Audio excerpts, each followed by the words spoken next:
Okay, recorder's on. Go for it. This is Chris Marshall from chrismarshall.uk, and you are listening to Vroom Vroom Veer with Jeff Smith, reminding you to pause, play, and move. I love it. Pause, play, and move. The one thing I didn't do today is move. I missed my walk. All right, I'm going to hit stop. I'll be right back. Are you ready to thoughtfully steer away from your revved up, frenzied, and far too often scripted life? Then welcome to Vroom Vroom Veer with Jeff Smith, where he guides you down the road differently traveled by sharing unique experiences with guests who have managed to shift away from a life stuck on cruise control and veered their way into a more authentic and fulfilling one in all sorts of interesting and kind of remarkable ways. Get ready to Vroom Vroom Veer with your differently traveled road chauffeur, Jeff Smith. Liz Benditt, thank you so much for being on Vroom Vroom Veer, and welcome to the show. How's it going? Good, good. Thanks for having me. So you are at thebombbox.com. Did I get that right? Or bombbox.com? You did. Okay. Thebombbox.com. Thebombbox. See? Thebombbox.com. Okay. So all a function of which URLs were available when registering my little business. Been there, done that. Yes. So talk a little bit about what you're most excited about in thebombbox.com today. Yeah, well, thebombbox.com was the brainchild, an outcome of my crazy background. Right. I don't know if this is in the intro or not, but I am a 5-time cancer survivor. That's right. 1, 2, 3, 4, 5 different cancer diagnoses. Crazy. And which is crazy. It's super crazy. And, prior to starting thebombbox.com, I had a 20+ year career as a marketing executive in a variety of consumer and commercial companies. Okay. And so I think like a marketer, right? Because that's my bread and butter and how I was trained. Yeah. And as I was going through all my different cancer diagnoses, what you find is all these friends and family just feel so helpless, right? They want to help. They want to do something to help. And, apart from, going and working for MD Anderson and curing cancer, like there's not a lot they can do, like there totally isn't. Right. I mean, there's help that you need for sure. And it is learning to ask for help is a whole separate conversation. But in general, what I did find is that people feel like they want to show support. They want to help, especially friends and family that aren't living nearby. And so I received so many well-meaning, but what I would kind of argue were well-meaning but kind of useless junk, right? Sure. Especially I've had 2 different breast cancers and have received lots of pink stuff.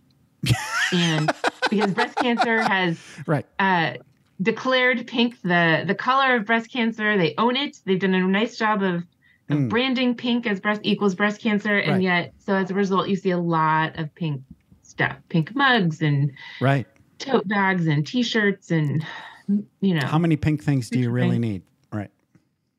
I would argue none. But I don't know. My wife would agree. She's not a fan of pink. Yes. Yeah. No. Yeah. And so it was so nice to receive all this stuff, but in all reality, you're not doing anything. It's not super useful. So I ended up, I have I had a bunch of pink, Save the Tatas t-shirts that I've donated and, all these things that I just haven't used. While concurrently, while I was going through these different treatments, there is stuff you need that's non-prescription, right? Right. So your doctors will write you scripts for everything, right? Everything from, pain to sleep to nausea, whatever. But there's still, they don't write you a script for ice packs or fleece blankets or lip balm or, all these other things that are really, really useful when, as a result of various cancer surgery and treatment side effects. And so during the pandemic, I had this idea.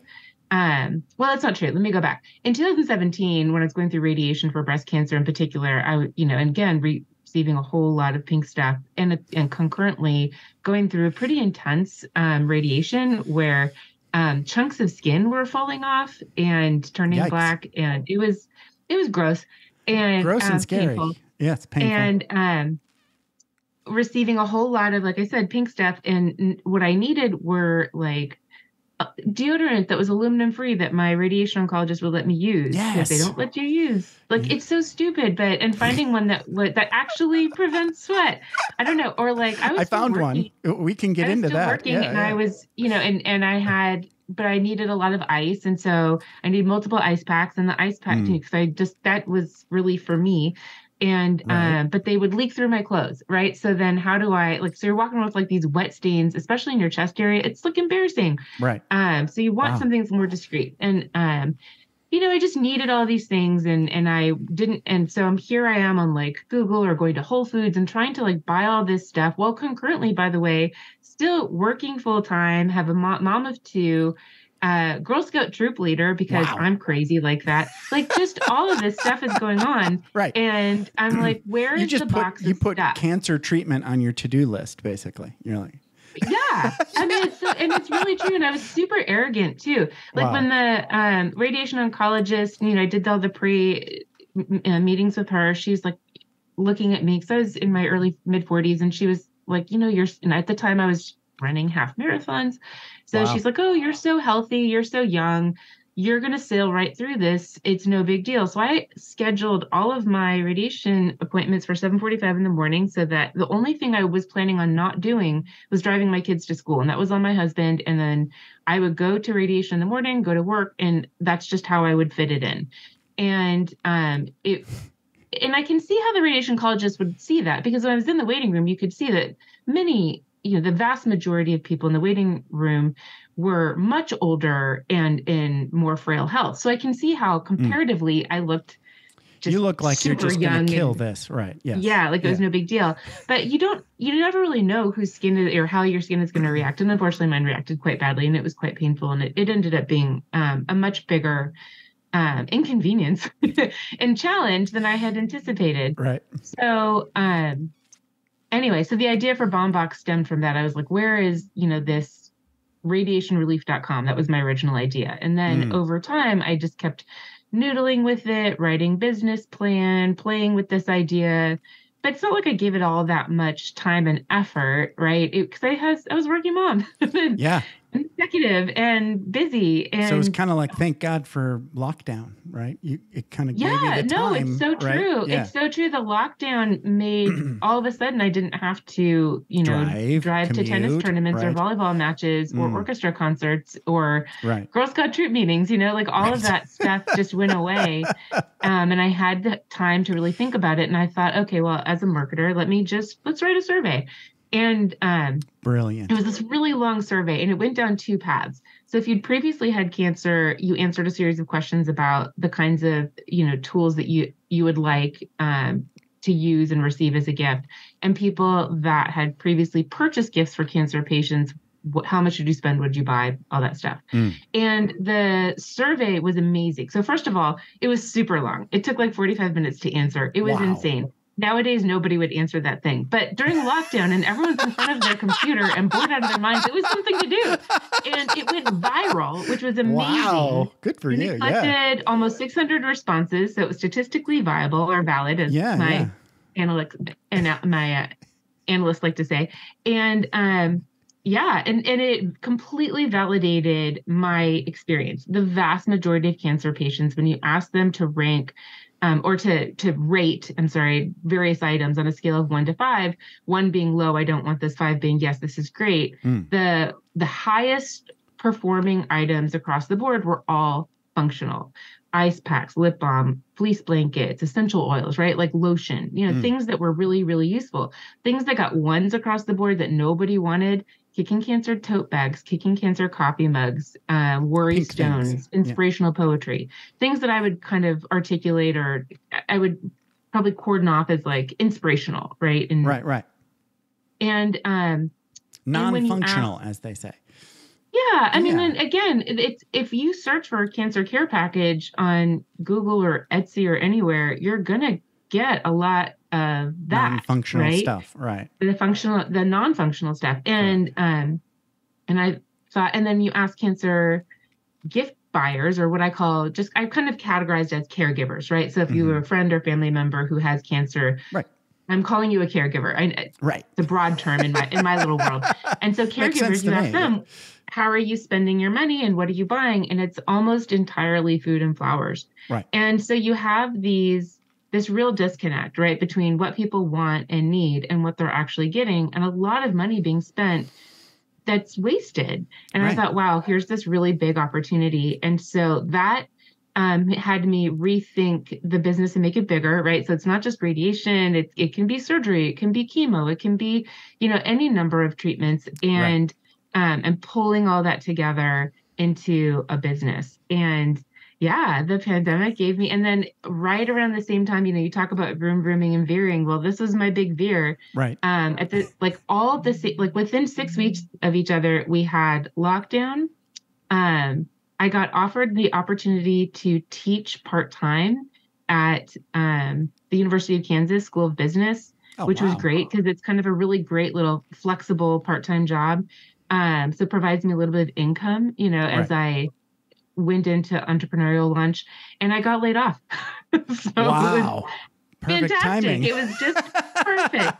So, I'm sure it didn't feel perfect at the time, but maybe it did. I don't know. I felt like I feel like the universe was like, yeah, you're good. Do it.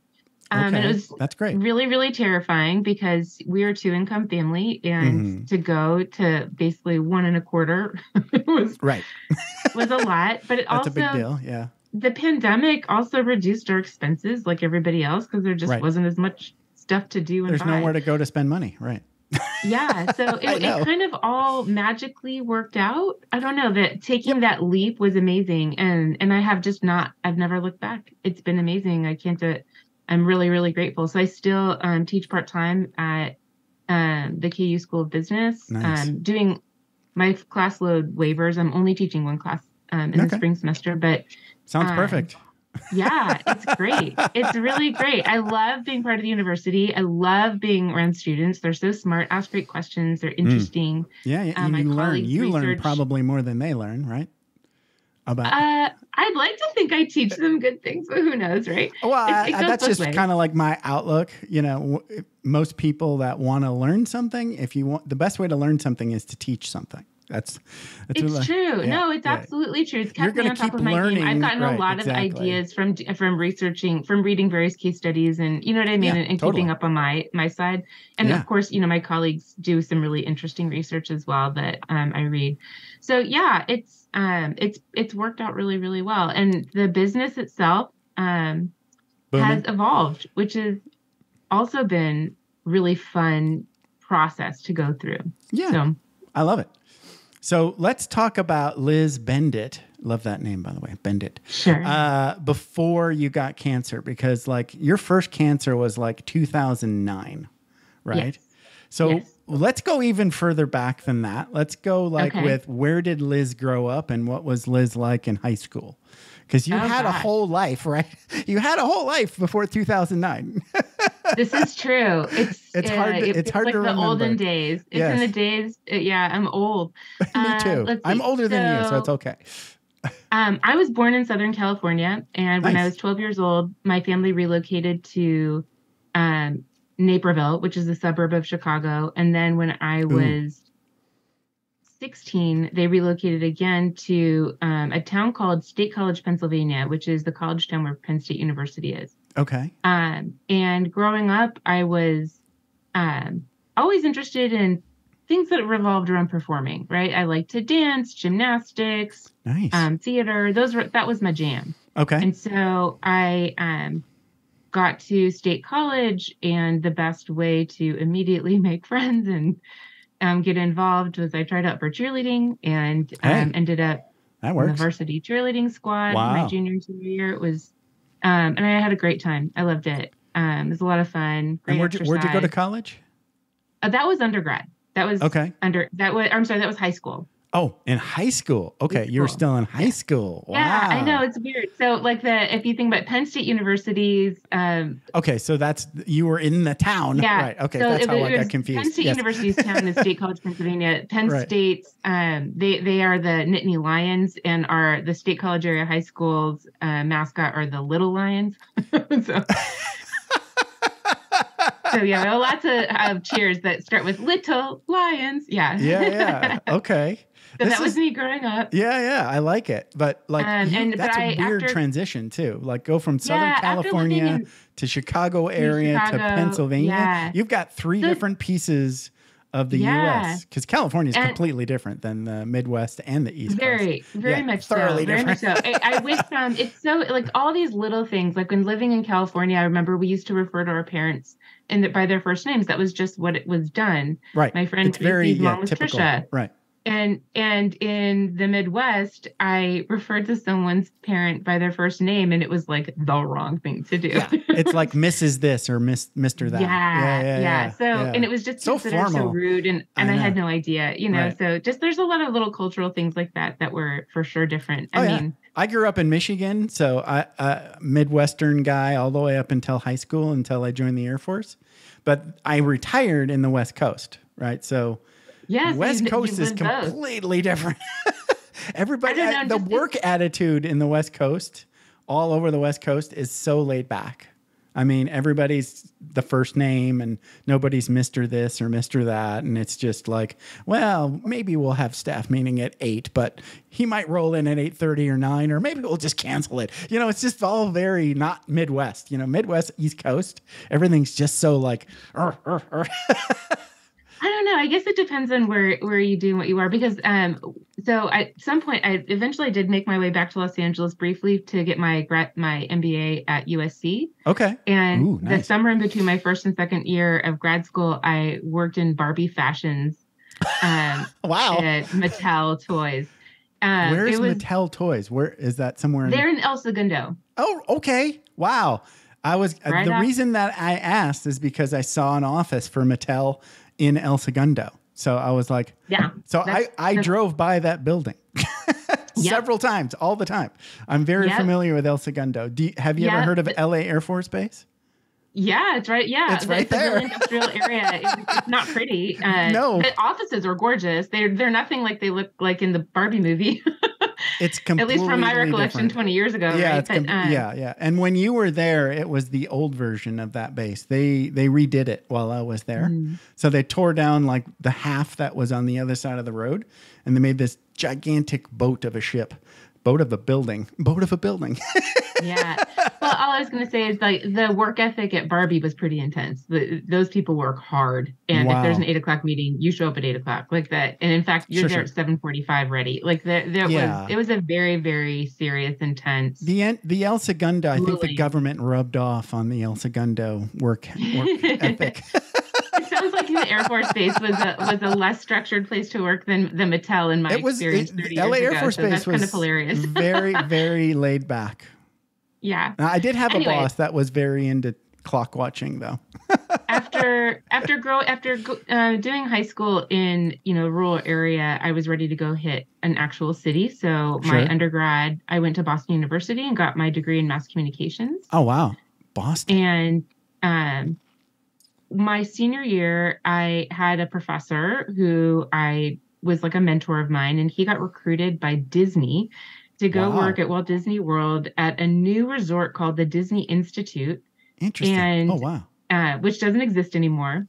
Okay. And go look it up. So if we go back in time, I'm going to totally date myself. Michael Eisner went to Chautauqua and thought it was super awesome. And Chautauqua is like this super elite, crazy expensive, really cerebral kind of resort place where people go to like vacation, but also expand their mind. So like you can go to this beautiful resort in the East Coast and you take a lesson on opera composition or Shakespeare or whatever. Like it's very, very intense. And he said, this is so great. This idea of like of learning on vacation is intellectually stimulating and exciting. And why can't we do this the Disney way? And that was the concept behind the Disney Institute.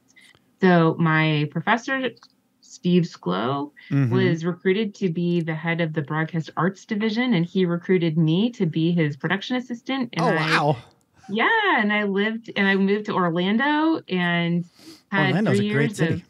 It was such a fun experience. I mean, you learn there's so many things about working for Disney that are fascinating and interesting. And certainly one of the things that I learned very, very quickly is that I much more enjoyed the business side of things than I did the creative side. Okay. So, for example, we had this program called the Disney News Network, DNN, and people would come in and they would learn how to create a news production, and then they would go and do stories around the campus, and then record them, and then edit them, and then it was like a 4-hour thing, and they had a blast. And then logically, immediately after, people were like, "Hey, can I buy a video of this?" A video cassette, mind you, a VHS. A VHS, yes. And we hadn't even thought of it, right? Like, we were just really so focused on, like, what are the news stories? Like, what templates do we give them? How much, leverage? And so we were kind of creating all of this stuff without even thinking about the business side of things, or this opportunity to sell videos. Yeah, right. And so here I was, 21-year-old production assistant. Steve was like, "Liz, figure it out." And I did. And so everything from like sourcing the raw videotapes and getting a dubbing machine, and then working with like the gift shop to sell them, and having the revenue hit the correct spot in the P&L, like all of that was me. And it was such a great experience. And my dad was the one that was like, you talk a whole lot more about this little video sale thing than you do about the creative. Are you sure you want to go be a TV movie director? I was like, yeah, that's a really good point. And so I took the GMAT, and I did well. And I applied to business school. And so you're the MBA route. Yeah. I went the MBA route, figuring, my undergraduate degree there wasn't enough math, analytics, business in my communications degree. Right. Mass communications. Right. And so what do you learn in a mass communications degree? I learned how to tell a story. That's perfect. That's great, because that's all marketing is. Now, anyway. I refined my storytelling, both by the spoken word, writing scripts, performing scripts, and then also just writing, writing stories, writing articles, whether it's, fiction or nonfiction. So I think I honed my writing skills. I've always been a good writer, and certainly I'm pretty articulate, right? So, and I do give my undergraduate degree a lot of credit for that. That was certainly part of my mass communications. Like, I'm a good communicator, right? You are. It worked. But I had no idea what a P&L statement was. So I had to go get my P&L, MBA. profit and loss. Is that what? Yeah. Hey, how do you run a business? And and the particulars therein. And so I really felt like if I wanted to readjust into marketing, I needed more of a business background. And so got my MBA. And like I said, I spent that one summer in consumer products, not the biggest fan. And then ultimately ended up at Hallmark.com. Wow. And it was the .com, and Hallmark's located in Kansas City. And I was interested in relocating to Kansas City because at the time my parents had relocated there, and my mom had breast cancer, and I wanted to be closer to her. Oh, so okay. So this is after the MBA? After my MBA, yeah. Okay. And the opportunity to go work at Hallmark, it was a great brand. I'd be close to my mom. In my head, I was going to come for a year or two and then relocate back to Los Angeles. Right. Of course, 3 months later, after I moved to Kansas City, I met my husband.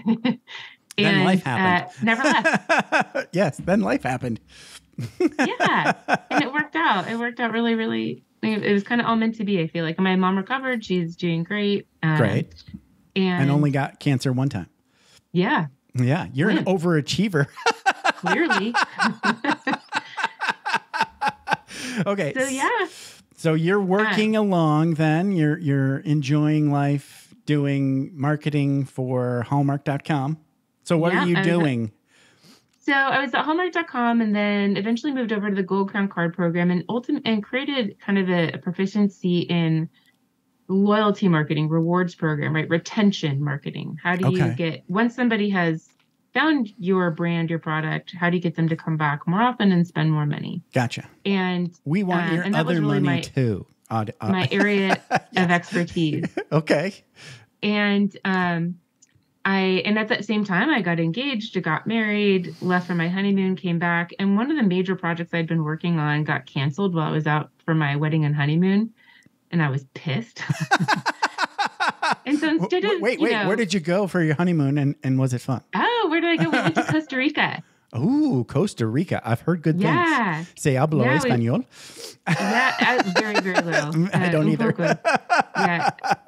But we did see monkeys. And, monkeys are great. We did a lot of jungle. Dangerous, but great. Exploration. They didn't attack you. There were monkeys right outside our condo, like in the trees every morning. It was really cool. They didn't try to steal your purse or anything? No. Pardon me? They didn't try to steal your purse or anything? No. No. Good. No.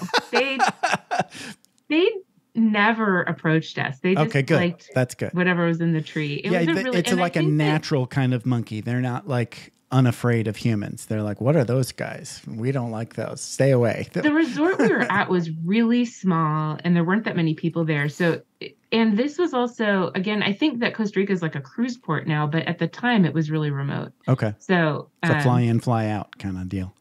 Yeah. I mean, we had to like get on we had to fly into San Jose, and then from San Jose we took this little prop jet to the Guanacaste region. Ooh. And it was like literally like they weigh you to make sure that the plane isn't. You're part of ballast at that point. Yes. Yeah.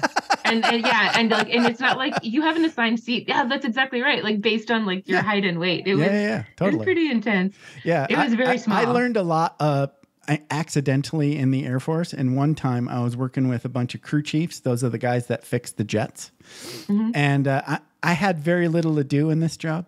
So one of the other guys said, hey, what are you doing? And I'm like, well, what do you think I'm doing? And he's like, well, you want to come out and watch me do a what did they call it? Center of gravity thing.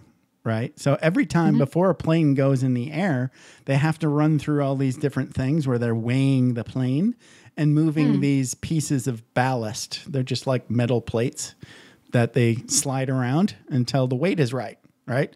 And I got to listen to them do this. It's like, weigh it again. All right. That would be so interesting. It was fun. Yeah.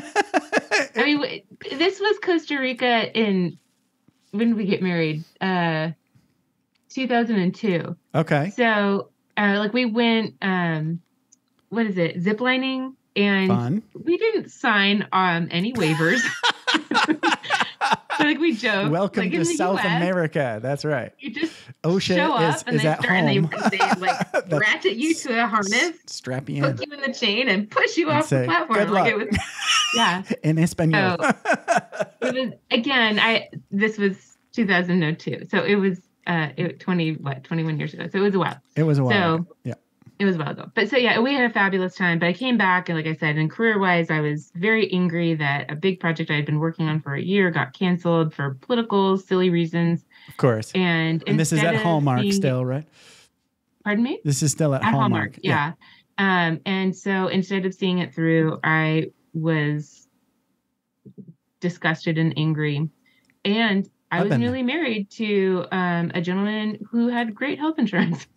Which gave me the opportunity to go work anywhere because I didn't have to worry about, health care or benefits because I'd get them through my husband. It was an incredible. It was very meaningful to my career was having that anchor opportunity because of my mom's illness. I always felt this making sure that we had health insurance was always very front and center for myself and my brother. So, so I had this opportunity to go work be employee number 3 at Bluetooth. We talked about Bluetooth. Sorry, I said I hated it so much, but okay. Employee number 3. Wow. Yeah.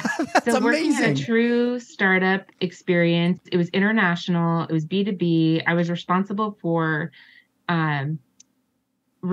getting more engineers to put Bluetooth in their devices so that because the more people would be more inclined to use Bluetooth, the more devices. You really have to sell that whole idea.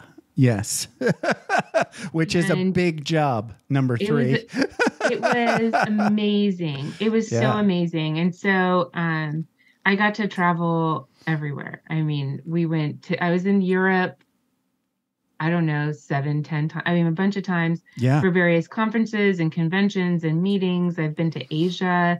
I'm into Japan. Just everywhere. And it was such a great experience. It was pre-kids. So, my husband was also working as a consultant at that time for Arthur Andersen. And so we were both traveling a ton. And so we did that for about 2 years and racked up unbelievable frequent flyer miles. And right. Did you get to keep them and use them for you? Airline, rewards programs, which is great. Wow. That's awesome. See, the government doesn't let you do that. Which is, you know what, though? They changed it. So as I was retiring, so like all these times, right? All these military flights that I was doing for official business, as they say, didn't get to keep any of those reward miles. Bummer. I know. Now, later on, they started saying, okay, you can. We figured out a way that you can use them, but only for official travel. And then I know, exactly. One more step, they went, it doesn't really matter. So go ahead and use those for whatever you want. But I was already retired. So anyway, good for you. No. We'd racked up a lot of points. And so we blew all of our points on a first class trip to Paris. Nice. It was amazing. It was basically free. Awesome. Yeah. Did you go to the Louvre? See that little pyramid of glass? Yeah. Yes. Did you see Mona Lisa? Everything. Of course. My wife was really mad at me because when we went to the Louvre and we saw all the art, then I looked over and I was like, where's the Mona Lisa?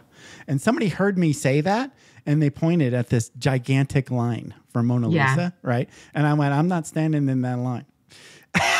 I don't give a shit about this old ass painting. I'm not standing in that line, right? And it had already been a day for me. So my wife was really upset. She's like, "You're not standing." I'd previously seen the Mona Lisa.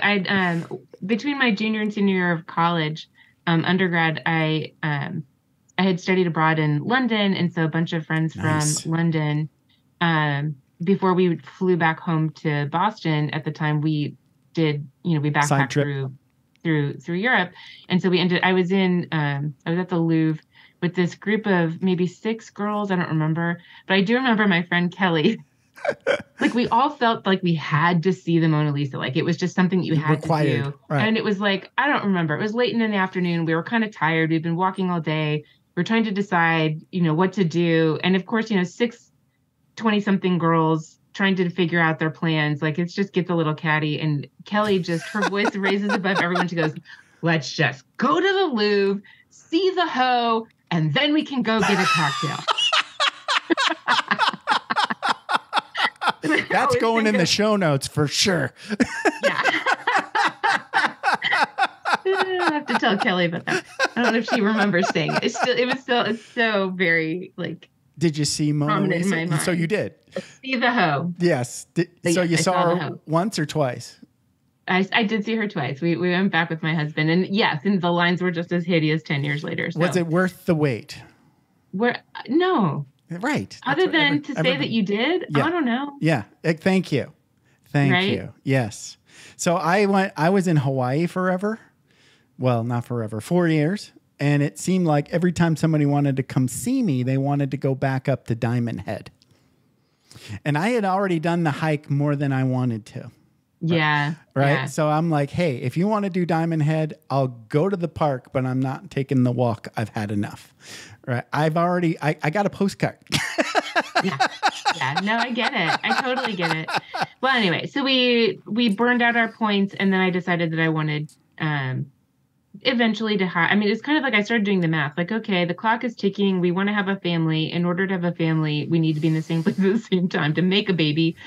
True. And on top of which, there's no way I could maintain this kind of travel schedule with a child.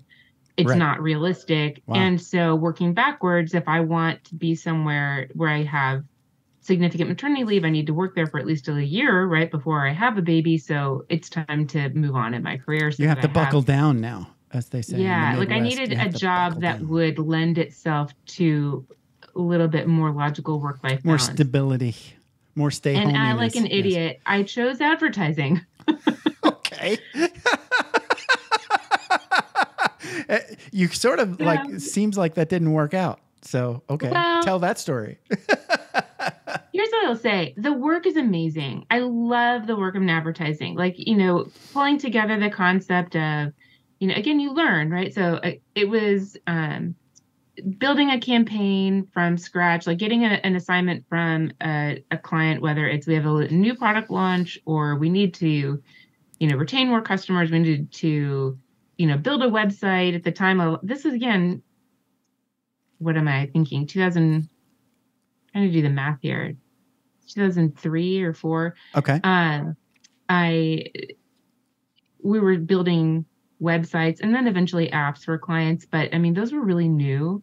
Right. Having a mobile communication strategy was like a whole new concept. Email marketing was still very strong. So, and data-driven marketing was the hot new thing. And so I came in with this background in retention marketing, right, from Hallmark. And it was a really good transition from Hallmark and from Bluetooth to come in and help with loyalty marketing, right? So because I understood how to use data to drive behavior. Right. And to that day, I think now I still use that. I use that all the time. Like I've been using that data to refine product message, right? All those things. You don't know what's going to resonate until you try. And a lot of times it's a fair amount of trial and error. And there's so many times where like what logically makes sense to me doesn't actually test out. And sure, that's why you test. A lot of times it does. That's smart. Like, you know, that's smart. I can validate my assumptions or I can, prove them wrong. But either way, I get some good data to back up decisions. And I think that's been the key to my career and to a certain extent life success, right? Is just data-driven decision-making. And so I came in on that particular team. At the time, it was called the CRM team. And customer relationship management. Gotcha. And so, in fact, my first title was, before I was promoted, was relationship marketing specialist. But fun fact, that didn't fit on the business card. And so my title on my business card said relationship specialist, which is terrible. I'm like, oh, am I a therapist? Like, that's the worst business card ever. So yeah, getting promoted to account director was like such a positive bonus. I got new cards. Yes, horrible cards. That's great. So yeah, no, I got to work on a huge variety of brands and businesses. Most of them were consumer, but some were commercial. I had my first child, actually both kids, while I was working at the ad agency. Okay. And it was a grind. My husband and I were on this, like, we had a full-time nanny, and we had this like very rigid schedule of yes, who was responsible for getting up with the kids in the morning and getting them ready and breakfasted and dressed and until the nanny came, and who was responsible for relieving the nanny at 6 o'clock, and who could work late that night, and who was on kid duty versus working. And it was like this very rigid, it just sounds really gruely calendar. Yeah. And it worked until it didn't, Well, you're stressing out and you're not eating right. You're not sleeping right. You're probably, I don't know. Are you? On the one hand, the idea of slowing down my career was just not, I didn't want to. I was enjoying it. I was doing well. I loved the people I worked with. I had interesting clients. I had good relationships. Like, working is fun. Things, yeah, that were working well for me. I was making good money. All of those things. And when I was pregnant with my daughter, I went into preterm labor, and my doctor put me on bed rest. And I do think that was probably the first time where I thought, oh, okay, these things have got to change. And so, interesting. Did you like the bed rest, or did you? I did not. Okay. I did not, and I did not keep it very well either. But I kept her in. She was almost fully cooked. She was only 3 weeks early, so it was all good. But great. It was, and in fact, I was going so crazy, he let me go back to work part-time because I was like climbing the walls, and it wasn't good for my blood pressure. So we had to balance it out. But yeah, I think that was the first sign that, okay, maybe things have to change, but they didn't. And I went back. And so we tried, and I had my second child in 2008. Okay. And I think after Alex was born, I will give the ad agency so much credit. I had banked vacation, and then maternity leave benefit leave program was really generous. So ultimately, I had a 6-month maternity leave. Wow, which is amazing. That's huge. In the U.S. Yeah, right? Yeah, like, that was Unheard of. It was really. 6 months at half pay, to be clear. So I wasn't fully paid, but still, like, that was amazing. That's right? huge. Yeah. You can keep afloat. Right. Yeah. And so that gave me time to really consider, okay, do I really want to go back or explore what else is out there? So I started exploring going in-house, and that's when I got hired as a vice president of marketing at a commercial finance company called Multi-Service Corporation. Okay. Which doesn't exist anymore. It's been bought multiple times. But and this is all 2008 still. That was 2008. Yeah. Okay, gotcha. So we're almost to 2009. Correct. Yeah. So, and that's when, I think that it was, again, that was another pivot in the career where now I hired an agency, and I wasn't, at the beck and call of clients. I could boss around my own ad agency, right? Like nice. It was a very different experience being, and I was the first time I was on the leadership team at an organization and really got to understand how things ran, and everything from HR to, investment decisions, all these things that before I was probably more arm's length, away from. So it was great education, learned a ton. The industry itself is a little boring, but it was a great experience. And then from there was recruited to another company called Westlake. And at Westlake, I was there for about a year, and then got laid off because the company had been sold. And that was when that was the moment where both kids were in school full time, and we could go to part-time childcare.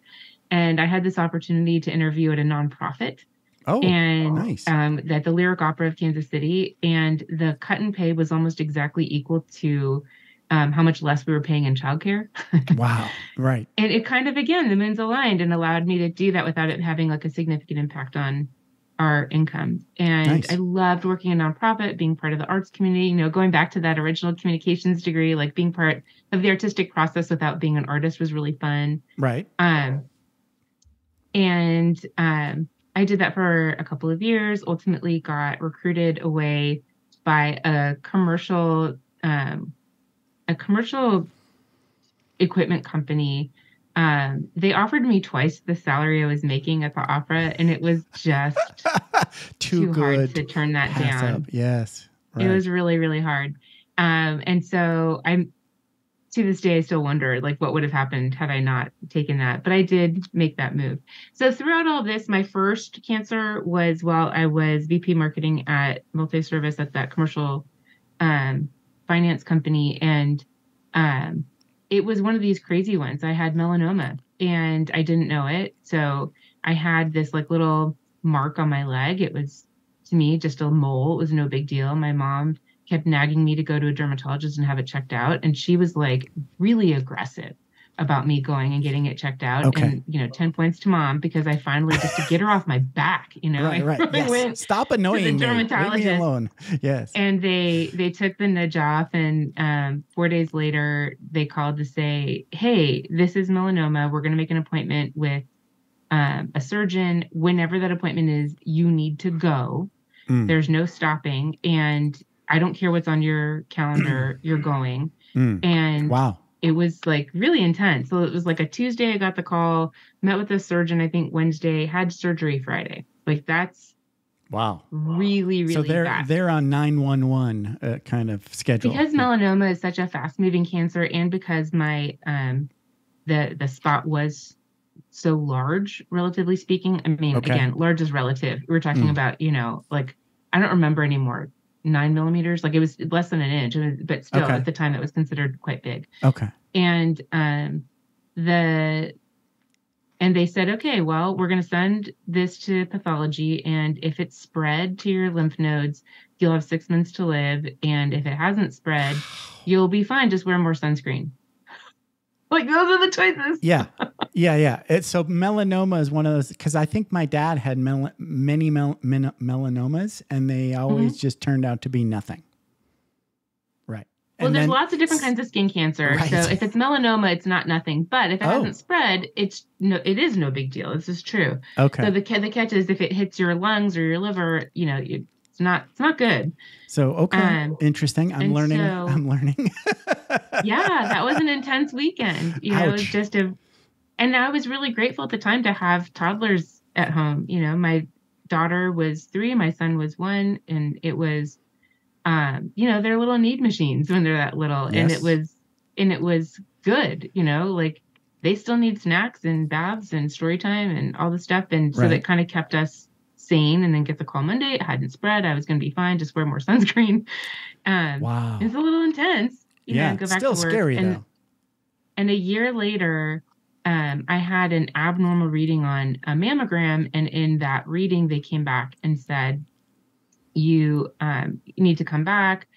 And so anytime you have an abnormal reading, you get to go, they bumped you to the breast surgeon. The breast surgeon is feeling you up, you know, they got their fingers on your boobs.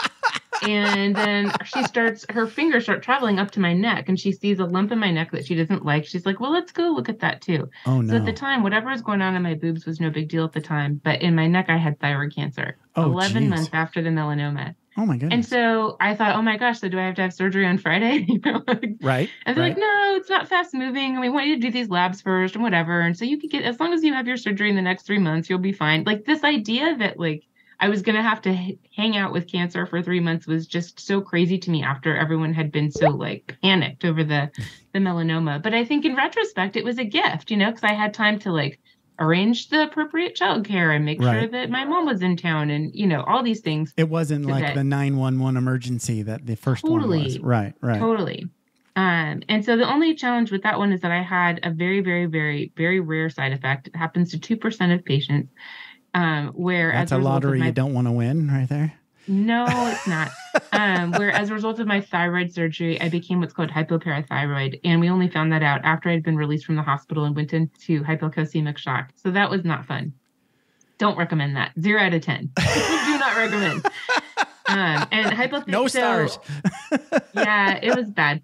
And I ended up in the hospital for about 2 weeks while they got that under control and found an over-the-counter med that would help me, a prescription medication that would help me regulate my calciums so that I wouldn't need to be attached to a drip. And eventually got me semi, you know, at least out of the hospital, which was great. But I was probably off work for almost a month. It was a lot. It was, and especially being so, I mean, at least again, I had planned for some of it, but I hadn't planned to be out that long. And it was a lot. It was a lot to handle. And I think some of the things that I learned through that process unrelated to my career were just things like, you know, medicine is not, it's as much art as science, that it's not so, you know, there's definitely some doctors that are for sure smarter and more creative than others. And there is, I think, a lot to do with there are a lot of things that are very subjective. There are just some medical care teams that will align better with me and my values than others. And so Dr. A might be great for you and terrible for me. Right. So I just think, and I learned that process in trying to find an endocrinologist and that would work with me. You know, I really struggled with clinical fatigue for about a year as a result of that whole episode. I was on, ultimately, at the end of the day, I was on the wrong med. But when I complained to my endocrinologist how tired I was, he blew me off and said, you know, you're a working mom. Working moms are always tired. And I was like, dude, I'm telling you, I know what that tired's like. I'm more tired now than I was when my children were newborn. So I wanted to. you, yes. Yeah. And it's, I mean, in my mind, I thought, and you're fired, but I didn't say it out loud. Right. And you're fired. Then when they said, you want to make a follow-up appointment, you know, and I left, I'm like, I'll call later. No. Right. And so I found a new one. Doctor. Good idea. Who will, you know, listen. Right. So again, you just learn, right? You learn all these things. When I was working at the opera, I had another skin cancer. This one, luckily, was not nearly as serious. It was a basal cell skin cancer, but it was on my nose. Right. And it was just big enough that it required 2 plastic surgeries to have the skin on my face cover my nose. And luckily, because of all this experience I had now kind of learning to advocate for myself and learning to ask good questions and learning to like interview doctors to decide on who I wanted to work with and not just, you know, go with whoever I was referred to. I I ended up making a much better outcome for myself. The first plastic surgeon I met with wanted to make a cut that would start from the inside of my eyelid and go all the way down, like the lap lines on my chin and my cheek and face, all the way down to my chin. And I was like, wow, so I'm going to have a scar from like my eye to my chin. And he goes, yes. When do you want to make your appointment for your surgeon? Like, Yes. Let me think about it. And so I went to a different plastic surgeon. Like, is there an option? Like, is there any other way? He goes, yeah, there's this crazy thing that I've been doing. It's a 2-part surgery.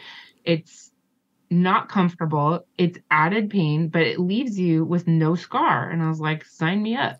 So it was a decision. It was a choice. Like, I was more than willing to go through 10 days of this weird process where I walked around with an open wound on my face with this patch sewn to my nose. Wow. And while the skin loosened, and then I went back and they sewed it right back up. And you don't see the scar. I mean, I can see it and it's very, very mild, but like, I don't see the scar. Yeah. No.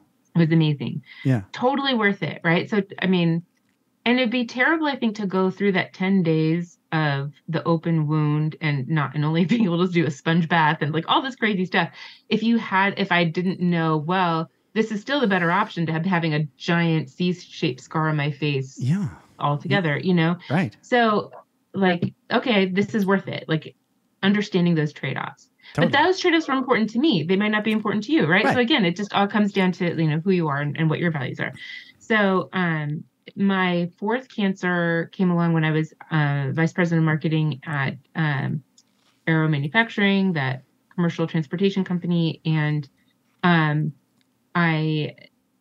was my first breast cancer. And like I said, I went in, it was small, caught early, and I was able to get away with a lumpectomy at that time not a mastectomy, and I had to do radiation.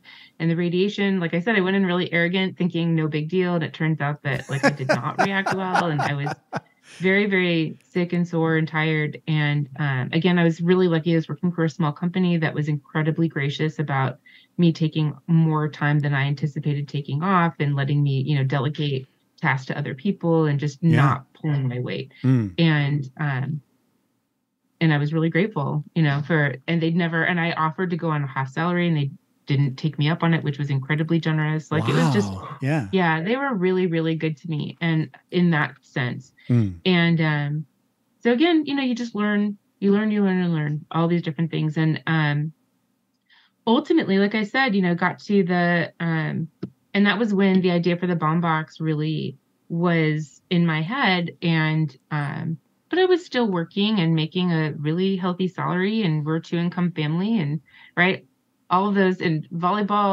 club volleyball fees and tennis lessons and all that other crap. You can cost still money, and you can still keep up. You're healthy enough to do this rat race thing. Right. And so the idea of leaving my corporate career was sort of like this fantasy at the time, right? It was this idea that like, well, that's something I'll do in my twilight years, like after the kids are graduated from college and we have empty nest major time financial kind of responsibilities. Yeah. But the pandemic and that pause that we all got me to rethink, and also getting laid off, right? That was kind of a great opportunity. Sure. All of those things really collided and made me say, okay, maybe this is the right time. Right. And what am I waiting for? And so my husband and I sat down and looked at our finances and what it would take. And, like I said, the opportunity to bring in some income versus zero income while teaching at the school was amazing. And I made a really big change. Right. And I have never looked back, and I'm so grateful. It's just been really, really good for me, but good for our family. It's been, and plus, I get these incredible letters of gratitude from customers and patients, and that brings me so much more fulfillment than a paycheck. I mean, don't get me wrong, I do miss making that much money, but I'd like to in the future. But for the moment, those trade-offs have been really worthwhile. And it sounds like you're enjoying yourself. I am. Everything from, your kids' responsibilities are different now. Like with the traveling with my daughter to her club volleyball events, I don't have to worry about burning vacation days. I just go. Right. Just, yes. Just go. Yeah. Or, my son has a 3:00 JV tennis tournament. Great. I can take off early and do that. Like, I don't have PTO or sick leave or all those things to worry about. It just work for myself and I manage it accordingly. And that is incredibly freeing. And I did not realize, especially while my kids are teenagers, how valuable it would be to have such a flexible schedule and how much I would enjoy it. And everything from, the plumber needs to come to the house and, all that work from home, which pre-pandemic was a much bigger deal. Nowadays, I think, all employers are a little bit more flexible on those things. But I think they have to be now. Yeah. Right. Because so many people are working from home and or like some version of like a flex kind of thing where like for sure if something comes up or, I know like before I retired, I was doing like half days, like 4 days a week. So half day in the office, I would start in the office and then leave at noon and then finish the day in my kitchen on the computer, answering the phones, right? Right. And I think perfect. that It was great. Hybrid. I'm really grateful for, and in fact, what I tell my students is I think that your first job, go for a place that has like required that you should be in the office as much as you can. You're going to learn from other humans just by nature of being there and listening. Yeah, that's true. That it's not great for your first job to work from home. It's very isolating. But as a senior executive and working for myself, I love it. I don't think it would be great. I don't think it's a great setup for new employees or new graduates. And so there's that balance, I think. Yeah, for sure. Yeah. And you get to, like you said, you get to be around people, right? Yeah. Being lonely is very dangerous for your health. You can ask questions because you're going to have them. And you can reach out to people in Slack. I get that, but it's just not the same thing as the water cooler chat, right? So Right. I just do think that those relationships are built better in person. I can see now all these efforts that various companies are doing to draw people back to their offices. And I'm grateful that I don't have to deal with it. I mean, right. It's almost like we've come up with the best of both worlds almost.